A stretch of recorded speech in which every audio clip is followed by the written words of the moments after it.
a man, Bojangles, he danced for you. In worn out shoes, silver hair, a ragged shirt, and baggy pants. He would do the old soft shoe. He jumped so high. He would jump so high. He jumped so high. Then he lightly touched down.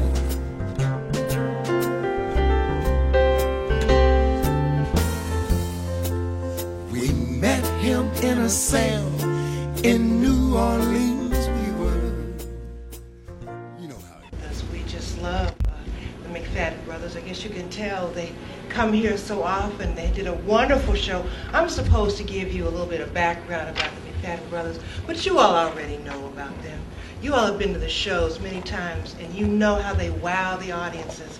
You know, the singing, the musical instruments they play, the dancing. Just, they dazzle us all the time.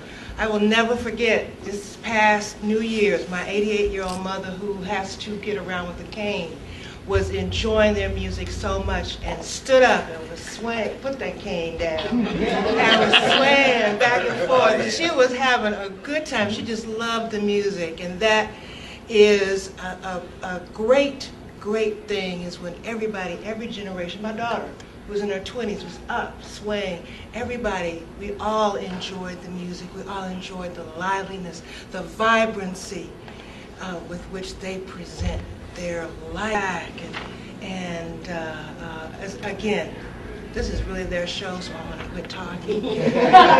But just again, you can see how pleased we are to host this. And I will turn it over to the McFadden brothers. Thank you. First of all, let me thank you all for just coming.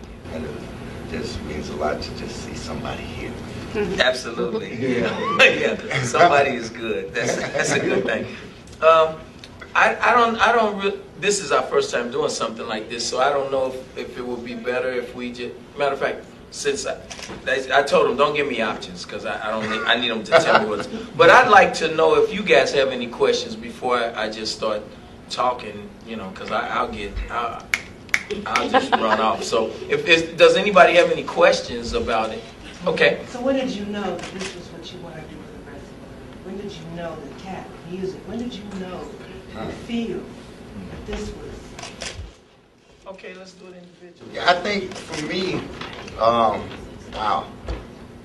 I think after I started playing saxophone in the 4th grade, it must have been around the 5th grade.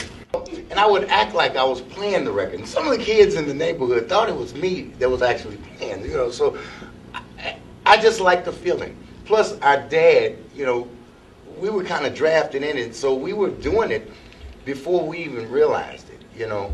And I remember the first gig we did, I think we got paid $20 a piece. And after that, you know, we went over to the foundation. Our dad took us to the foundation, and we hung out all night with the older musicians. They passed the hat. We played. They passed the hat. We got $10 more a piece. That got me. I think for me, even though we were doing this at an early age, it's like Ron said, we were drafted, so it hadn't hit me. And because we had been listening to the stories that our father told about when he was on the road. And my father, he was like the greatest storyteller and the greatest dad. We learned how to tap dance without even knowing we were learning something that everybody else didn't do. I mean, we'd be at church and he'd say, "Where's the break?" You know, the choir would be singing, because he taught us, we understood the way music was put together, like 12-bar blues or 32 bars and things like that. We didn't know we were learning it because he would just say, "Where's the break?" And then dancing, like for instance, where the bridge is or the turnaround, whatever you want to call it, that's where the break is for a tap dancer. So we had learned where the break was, and we'd be sitting in church.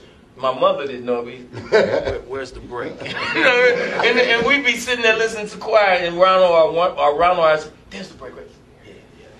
Yeah, So he was always teaching us about music. Always. He was just, it was like playtime with Daddy. But I still didn't know I wanted to do that until we used to play baseball. He was like the manager of the baseball team. And when I got older, I was playing baseball and I was really getting into playing the trumpet.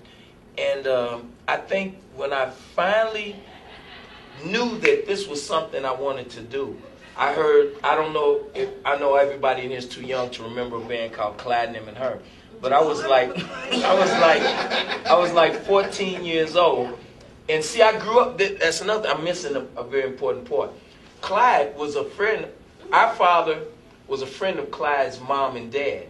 And his uncle lived right next door to us. He was a bass player also, a jazz bass player, good friends of Betty. Like I'm saying, if I keep talking, you'll see the lineage. Everybody was, back then, everybody knew everybody. Fats Dennis, all these guys. So it's like, what happened, one time we were just sitting in the living room playing with our racing cars. And this real dressed up teenager, and you know when you're a little kid, teenagers, they are just like rock stars. And this guy we called Binky, we just met him. So he's real dressed up in his apple cap and all that stuff, and he drove this Lincoln Continental. And he was like 16, 17 years old. We were like 8 or 9 or something like that. Yeah. But he played the trumpet. And he came over and he was playing Grazing in the Grass. And Ronald and I was playing racing car. So he was dressed, he just jumped in the floor with us playing. So we just loved Binky. Later on, about a couple of years later, both of us started playing instruments basically because we just wanted to be like Binky, who was Clyde. We never even knew his real name till I saw him on stage with Clyde and Her. That's when I realized that, because that's the first time I had ever, you know how you hear certain music and it makes that emotional connection where you get the goosebumps or the coach. That's the first time that had ever happened to me. I mean, I was sitting, they played at Lincoln High School when I was, I guess I was about, what are you in high school, 13? No. 14, okay, 13 or 14. He was 17 or 18. But I was 13 or 14 when this happened. My freshman year at Lincoln. And I remember sitting there, and they were just so good. And I knew then that I want to make people feel the way, because baseball didn't make me feel like that. That just took, it was an emotional experience. And then I went up there and I started talking. I was like, right before I got to the stage, I wanted to meet him. I was like, that's Binky. And I went up to him, he's like, yeah, man. And he was just like playing in the floor with us and stuff. Except now he's this real cool guy, and all the saxophone player, everybody, they was dressed up like Sly and the Family Stone and Betty. I didn't know that was Betty Jo. I grew up with her. I remember when we were little, we did a thing because Clyde's uncle lived right next door, and they used to have all this. See, Christmas at our house was like, we'd have a rhythm section. I mean, Betty Miller and Milt Abel and Ike would be playing, and my dad would be telling jokes and tap dancing, and they would always include the kids too. So Betty, I remembered her singing San Francisco. She was like maybe 9 years old, and Ronald and I were like 5 and 6, something like that. And we would be tap dancing, and Betty was singing I Left My Heart.